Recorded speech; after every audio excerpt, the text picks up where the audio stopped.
শেখ হাসিনা নিজেকে ফেরাউনের চেয়ে বড় ভাবা শুরু করেছিল। একটা না একটা সময় পর বাংলাদেশের ইতিহাসে সবচেয়ে লজ্জাজনক পতন হয়েছে তার।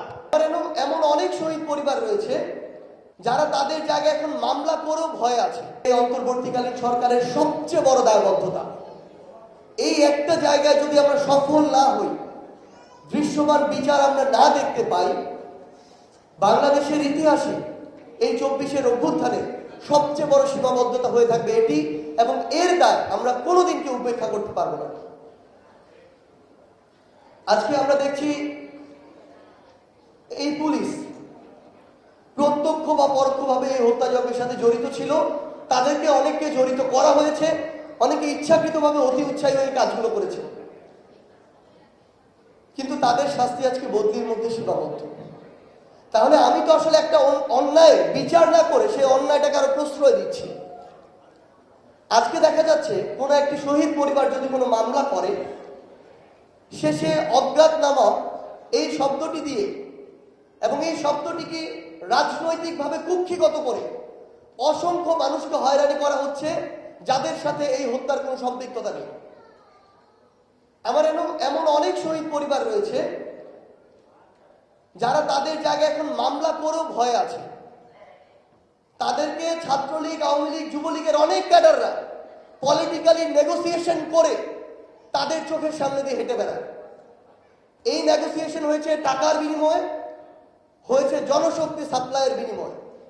কোথায় সাপ্লাই দেয়? তাদের মিছিলে। আমরা একটা জিনিস শুধু বলতে চাই, পাপ কখনো বাপকেও ছাড়ে না। শেখ হাসিনা নিজেকে ফেরাউনের চেয়ে বড় ভাবা শুরু করেছিল। একটা না একটা সময় পর বাংলাদেশের ইতিহাসে সবচেয়ে লজ্জাজনক পতন হয়েছে তার। সো এই জায়গা থেকেও যদি আমরা আমাদের এই শিক্ষাটুকু না নেই, আমরা যদি অন্তত এই বিষয়ে নেগোসিয়েশনে যাই, ছাড় দেই, সেটা আমাদের অন্তর্বর্তীকালীন সরকারের কেউ হোক, আমরা কেউ হই, ফ্যাসিস্ট বিরোধী অন্য রাজনৈতিক দলের যে কেউ হোক, যদি আমরা এটা করি, অবশ্যই আজকে হোক, 5 বছর পরে হোক, 10 বছর পরে হোক, এই পাপের শাস্তি আমাদের ভোগ করতেই হবে। আপনাদের প্রতি এত লজ্জা, এত ঘৃণা, এগুলো নিয়ে যখন ওই পোশাক পরে সামনে আসতো আপনাদের অনেকে বিব্রত হয়, তখন আপনাদেরই অনেকে এই অপকর্মগুলোর সাথে আবারও দিনে দিনে জড়িয়ে যাচ্ছে। আমরা আমাদের শহীদ পরিবারের মা, বাবা, ভাই বোনদের শুধু একটি কথা বলতে চাই, এই জুলাই শহীদ স্মৃতি ফাউন্ডেশন অল্প কয়েকদিন আগে ছোট্ট 2টা রুম নিয়ে তার কার্যক্রম শুরু করেছে।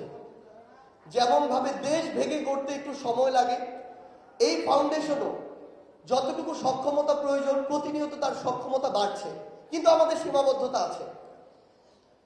আমরা এখন পর্যন্ত আমাদের ভেরিফাইড MIS এর শহীদ হচ্ছেন 859 জন।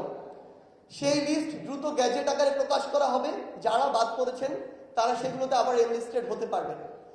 এই 859 জনের মধ্যে আজকে ধরে 660টি পরিবারের কাছে আমরা পৌঁছেছি।